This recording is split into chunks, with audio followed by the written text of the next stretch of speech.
Namaskara. Welcome back to Viṣṇu Nadi Astro. Today we are going to understand the greatness of Śayani Ekādaśī.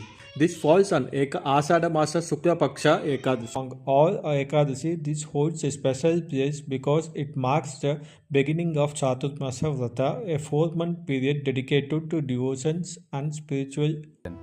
According to the Padma Purāṇa, the word Śayani means the one who reclines or sleeps. On this day, Lord Mahāviṣṇu enters Yoga Nidra, his divine cosmic sleep. Since Dakshinayana is regarded as the night of the Devatas, the Lord begins his yogic sleep on this auspicious Ekādaśī. The Padma Purāṇa further explains that after Lord Viṣṇu appeared as Vamana he restored the Indra's kingdom by subduing the king Bali. Thereafter, the Lord Viṣṇu manifested in 2 forms. One form remained in the Sutraloka, protecting the king Bali, while the other reclined upon Ādiṣeṣa in the Kṣīra Samudra as Śeṣaśāyī Viṣṇu. This divine reclining continues until Uttana Dvadashi in the month of Kartika. These 4 holy months are known as Cāturmāsya, and this is why this Ekādaśī is called as Śayani Ekādaśī. The Padma Purāṇa glorifies this Ekādaśī as one that destroys the sins, grants worldly happiness, and ultimately bestows the liberation. Lord Viṣṇu declares that those who sincerely observe this Ekādaśī and undertake the Cāturmāsya Vrata becomes especially very dear to him. The scripture also praises the complete fasting worship of Lord Viṣṇu and stating that the spiritual merit earned through this Vrata is beyond calculation. Now, let us understand the beautiful story narrated in the Bhaviṣyottara Purāṇa. The story begins with sage Narada asking Lord Brahma about the greatness of the Āṣāḍha Śukla Ekādaśī. Lord Brahma first praises the Ekādaśī, saying there is no day more sacred than Ekādaśī and that every devotee of Lord Viṣṇu should observe it with faith and devotion. He then narrates the story of the great king Māndhāta. King Māndhāta was a righteous ruler of the Sun dynasty. He ruled with truth, justice, and dharma, treating his subjects like his own children. His kingdom prospered with peace, wealth, and abundance. No one followed unrighteousness means, and the people lived very happily. However, one day the kingdom was struck by a terrible drought. For the consecutive years, there was no rainfall. Crops failed. Famine spread throughout the land, and people suffered from the hunger. Since there was no food, even Vedic rituals, yajnas, and daily worships could not be performed. The distressed people approached King Māndhāta and pleaded for help.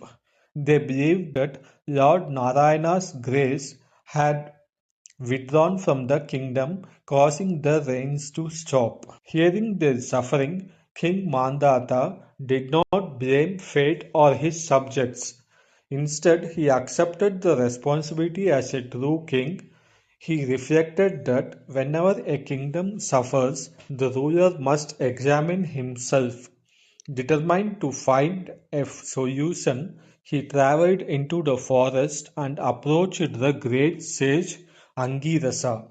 After offering his respects, the king explained that although he had always ruled according to Dharma, his kingdom has suffering from drought, and he requested the sage to reveal the reason and suggest a remedy. Sage Aṅgīrasa explained that a person in the kingdom was performing the austerities contrary to the prescribed order of that age, disturbing the natural order and leading to the drought. Therefore, the sage initially advised the king to punish that individual. However, King Māndhāta refused. He replied that ascetic was sincerely the he replied that the sage was sincerely engaged in penance and had not intentionally harmed anyone. He was unwilling to kill a person performing the tapas even if advised to do so. Instead, he humbly requested the sage to suggest another righteous way to remove the suffering of his people. The discourse explains that this showed the king's compassion and commitment to the Dharma. Rather than choosing violence, he sought a solution that would benefit everyone while remaining faithful to righteousness. Seeing the king's noble attitude, sage Aṅgīrasa prescribed the observance of the Śayani Ekādaśī. He advised the king to celebrate this sacred Ekādaśī together with all the people of the kingdom, observing the Vrata with complete faith and devotion. He assured the king that the sincere worship of Lord Viṣṇu on this Ekādaśī would remove the collective suffering of the kingdom. King Māndhāta returned to his capital and instructed everyone to observe the Āṣāḍha Śukla Ekādaśī. The entire kingdom joined together in fasting and worshipping the Lord Viṣṇu. By the grace of the Lord Viṣṇu, drought came to an end, rainfall returned, the fields became fertile once again, crops flourished, and the prosperity was restored throughout the kingdom. Thus, this Purāṇa teaches that sincere observance of the Śayani Ekādaśī invokes the blessings of the Lord Viṣṇu and removes the collective suffering. The scriptures further explain that observing the Śayani Ekādaśī destroys the accumulated sins, grants worldly happiness, and ultimately leads to liberation. The Bhaviṣyottara Purāṇa also suggests that even listening to or reciting the greatness of this Ekādaśī brings spiritual merit and frees one from the sins. Regarding the observance of the Vrata, the discourse clearly emphasizes that the Śayani Ekādaśī should be observed with a complete fast. It specifically states that fasting only till evening and then eating is not the method described in the scriptures. Devotees must maintain the fast throughout the Ekādaśī day, worship Lord Vamana or Lord Mahāviṣṇu, and perform Jagarni according to their capacity. On Dvadashi, the fast should be concluded at the prescribed time after offering the observance to the Lord Viṣṇu.